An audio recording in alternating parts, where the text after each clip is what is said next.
Hi, I'm Professor Mark Ryans of the American Combato system. With me today is Tom Sievers. We're going to be talking about counterattacks on the wall. The attacker has shoved you up against the wall or slammed you against the wall. Fairly common occurrence in violent attacks. If you're standing with your back to a wall like you correctly should tactically, so you can't get attacked from the rear, it should be impossible for somebody to come up and get you into one of these counterattacking situations we're about to talk about. So I don't think it would begin with you with your back on the wall. If Tom had approached me and my back was on the wall, I'd probably just simply come off the wall and go into relaxed ready and deal with him like always. I certainly wouldn't remain like this as this individual who would walk up to me and be vulnerable. Right, even if he were just walking up and he didn't have any malicious intent, he was just coming up to talk to me, I would, like always, just probably pop off the wall and go into relaxed ready and properly distance with him, and well, we would interact however we interacted. And I would be in mental condition yellow or orange, depending on the situation. So how is it that we end up on the wall in these situations? It could be any number of ways. I'm merely speculating, but probably there's been some sort of battle with Tom and I, blows are being thrown, and he shoves me now, and I end up, boom, hitting the wall. First off, when you hit that wall, tuck your chin to chest like I didn't do there, and don't let your head hit into the wall. It's just like we'd fall into the ground. You know, tuck your chin and try to protect your head, and I would try to slap out on that wall. Try to immediately front kick. So if Tom were in front of me, I would try to immediately drive a front kick into him. Whether it was powerful or not wouldn't matter that much. As you hit the wall, kick out. Maybe a thrust kick would work well here.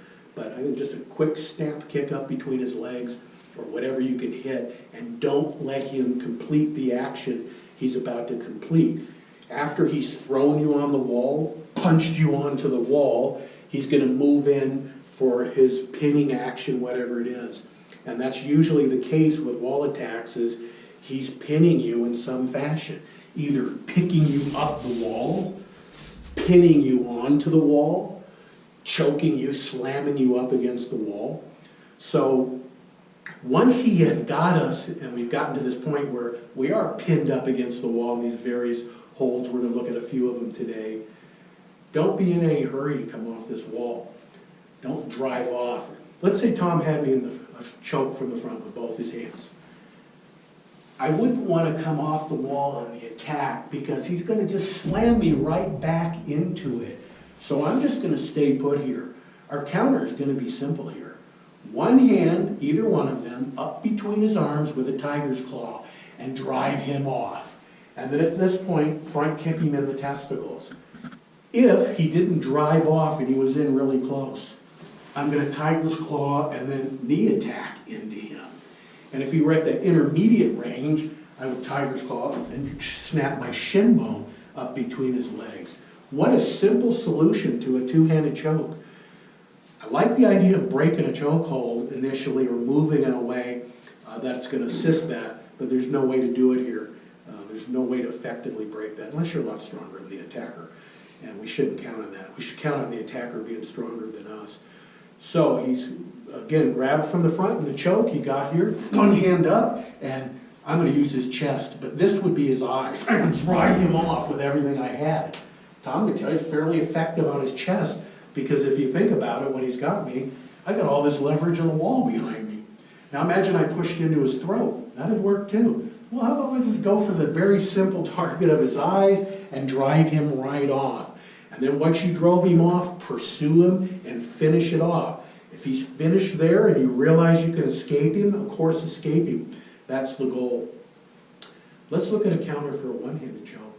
Tom's going to take his right hand and choke. So he's got me pinned here, and the weak side of the grip is on the thumb. So I'm going to strike on that side of his arm. I'm going to take this arm in either a chopping action or a hammer fist, and I'm going to strike through. Notice I stay on the wall, but I turned. I just rotated the shoulder into the wall. I'm going to chop, and because of the pressure he would be putting, you can put more, he's probably gonna come forward. And when he does, I'm gonna chop him right in the neck, get a hold of him, and sling his face right into the wall and knee him. So again, chop, chop, knee attack. I chop through the hand, I chop the neck. Grab him and sling his face into the wall with a knee attack. Wall attacks today, the two-handed choke and the one-handed choke. Next time around, we'll look at clothing grabs.